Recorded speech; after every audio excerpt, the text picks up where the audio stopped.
Hi everybody, I'm Jess. This is Natalie, and we're going to have a little bit of a chat. Natalie, congratulations, you just won Trainer of the Year for Fitness Enhancement. High five. Thank you. Good job. So tell us a little bit about yourself, Nat. How long have you been a trainer for? Probably about 10 years in the industry, yep, and probably about 7 years with Fitness Enhancement. And why do you love training with Fitness Enhancement? So Fitness Enhancement gives me the flexibility, obviously, with the shift work that you get, or part and parcel of being a PT. You train people at all hours of the day and night.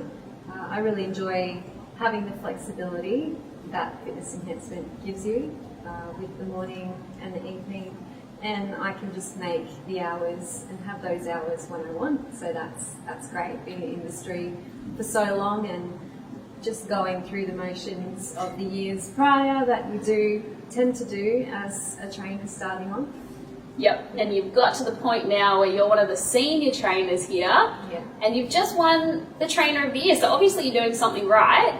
Tell us a little bit about what you think makes somebody a successful trainer. I guess in a nutshell, it comes down to, obviously you've got, every trainer has their different, I guess, individual that makes them, their style, their skills. I think just being selfless, you really have to dedicate 100% of your time to that client and their needs. Everyone that walks in the door is different in terms of what their goals are, what they want to achieve. Some people are really quite scared walking through that door for the first time, and you just have to make them as comfortable in your space and in the gym space that they are training in. Obviously, you've got to make every client accountable. You do have to be able to put that foot down to make sure that you can't put your foot down now. You're too nice. Yeah, I think that just being selfless, being there for them 100% is that quality that you do need to have when you're training each and every person that walks in the door, making them feel comfortable, making them feel vulnerable as well.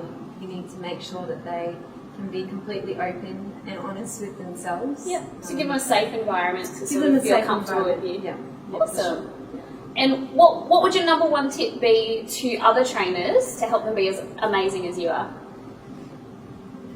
I think just showing up on the day and being 100% focused on that client. So you don't like scroll through your phone while you're training clients, or? No, absolutely not. I think, as soon as a person sees that you're not paying attention to them and that you're not there for them, they're not going to last very long. They're paying for your time, and they're paying for you to be there to hold them accountable. And so you've obviously had a lot of successful clients over the years. What would you say is probably the biggest tip for the client to bring to the table? I think it's just being honest with themselves. They're only going to let themselves down at the end of the day. We can only do so much for that client, so it's just being there, being 100% honest, knowing their goals, knowing what they want to achieve, and just having that motivation. Setting a goal is really important. You sort of don't have any direction without having that goal in place. And just having the confidence to know that you can achieve. Everyone can achieve a goal if they have the right mindset, and that's what we're there to do, is to give that client that mindset to move forward. Awesome. And what do you think the biggest thing is that you do to get your clients to achieve the goals? Obviously, with all your successful clients, what do you and them have to sort of do together to get to that goal? So it's just, I guess, setting in concrete exactly what needs to be done, what they need to do.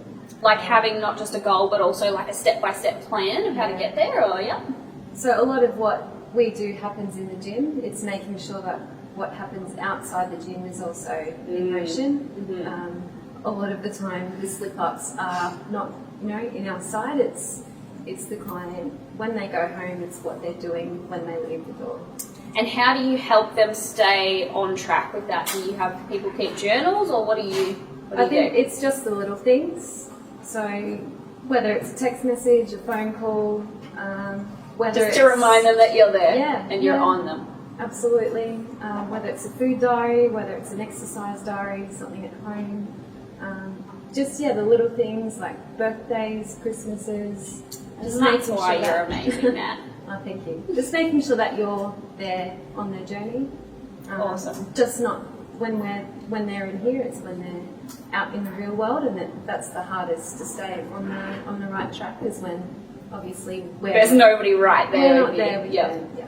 And you train people not only in the gym but also at home. Yes. Do you have a favourite exercise that you do, one in the gym and one at home? I think I have a lot of favourites, and there's a lot of people that have their exercises that they hate. I guess Push-ups, my least favourite. I think I really enjoy giving people bear crawls Yeah. because it's a full body workout, and it's not something that you do in a gym.